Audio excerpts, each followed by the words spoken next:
ఆంధ్రప్రదేశ్ రాజకీయాల్లో మరో కీలకమైన మార్పు రానున్నట్లు స్పష్టంగా కనిపిస్తుంది.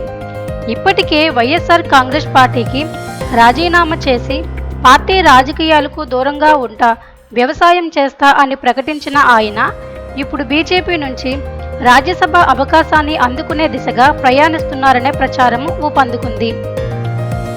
సాయిరెడ్డికి BJP big offer. Rajya Sabha seat భర్తీకి ఆయన పేరే బీజేపీలో ముందస్తు చర్చలో నడుస్తుందనే వార్తలు. చంద్రబాబు అభ్యంతరం.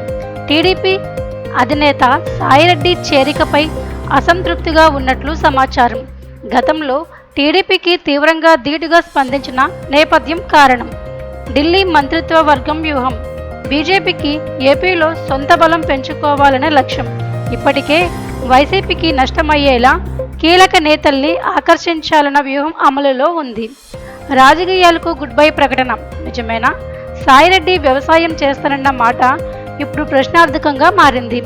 ఆయన రాజకీయాలకి పూర్తిగా గుడ్ బై చెప్పారా, లేక ఇది వ్యూహాత్మక వెనకడుగు మాత్రమేనా అన్నది చర్చనీయాంశం. బీజేపీ సాయిరెడ్డిని రాజ్యసభకు పంపితే అది వైసీపీకి పెద్ద నష్టమే.